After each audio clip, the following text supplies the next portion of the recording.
کلا انہا تذکرہ، یہ لفظ بہت اہم ہے، تذکرہ، ذکرہ، تذکیر، فذکر بالقرآن، کیا معنی ہے اس کے؟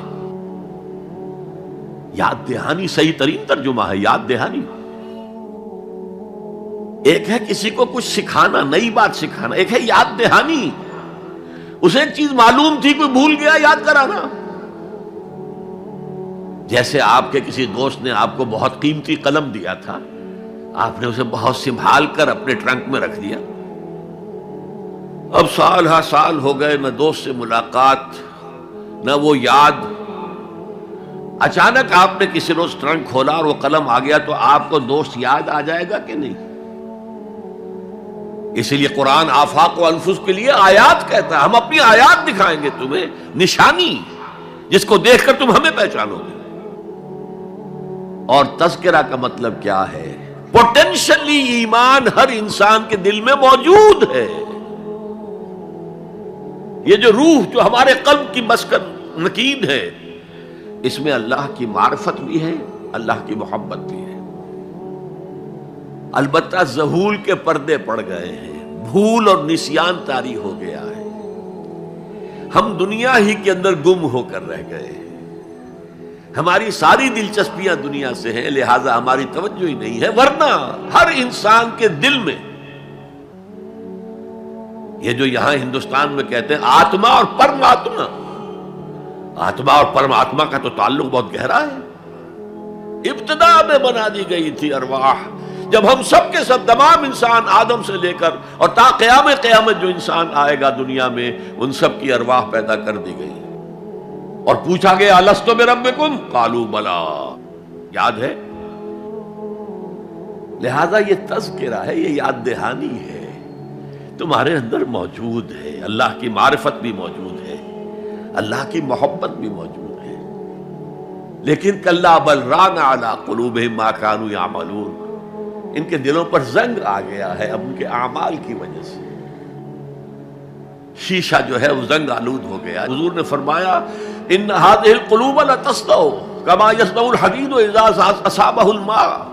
ان دلوں پر بھی زنگ آ جاتا ہے جیسے کہ لوہے کے اوپر پانی پڑتا رہے تو اس کو زنگ آ جاتا ہے۔ پوچھا گیا فما جلاؤها یا رسول اللہ، اے اللہ کے رسول ہماری تلواروں کو زنگ لگتا ہے، ہم پالش کرتے ہیں، سیکل کرتے ہیں، وہ پھر چمک اٹھتے ہیں، تو دل پر اگر زنگ آ جائے تو اس کا علاج کیا ہے؟ دو چیزیں فرمائی، کثرت و ذکر الموت و تلاوت القرآن، دو کام کرو کثرت سے، موت کو یاد رکھو، یہاں رہنا نہیں ہے، جانا ہے، یہ ہمارا گھر نہیں ہے، یہ ہماری منزل نہیں ہے، ہمارا اصل گھر جو حضور نے فرمایا انما الدنیا خلقت لکم وانتم خلقتم للآخرہ، یہ دنیا تمہارے لیے بنائی گئی، تم آخرت کے لیے بنائے گئے ہو، اسی لیے حضور نے فرمایا کن فی الدنیا کانک غریب وعابر السبیل، دنیا میں ایسے رہو جیسے راہ چلتے مسافر ہو یا اجنبی ہو۔ اپنے بارے میں فرمایا مالی ولی دنیا، مجھے تمہاری دنیا سے کیا سروکار، انما مثلی کراکب استظل تحت شجرۃ ثم راح فترکها، میری مثال اس مسافر کی سی ہے جو ذرا سستانے کے لیے کسی درخت کے سائے میں بیٹھتا ہے تھوڑی دیر، وہ اس کا گھر تو نہیں ہے، اس کی منزل نہیں ہے، پھر وہ اس کو چھوڑتا ہے، اپنا راستہ لیتا ہے۔ یہ اگر ہمارا تصور قائم ہو جائے، کلا انہا تذکرہ، اب اس کے بعد جو الفاظ آئے فی صحف مکرمۃ مرفوعۃ مطہرۃ بایدی سفرۃ کرام بررہ، یہ جو قرآن ہے، جو تذکرہ ہے، یہ بڑے ہی انتہائی پاکیزہ صحیفوں میں ہے، فی صحف مکرمۃ، بڑے باعزت،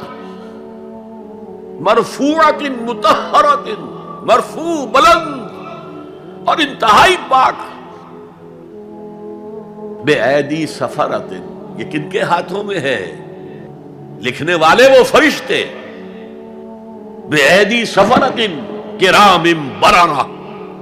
جو نہایت باعزت ہے، بہت وفادار ہے اللہ کے۔ یعنی اصل قرآن کہاں ہے؟ لوح محفوظ میں ہے،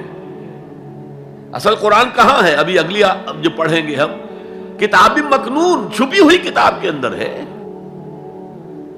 اصل قرآن کہاں ہے؟ وَإِنَّهَا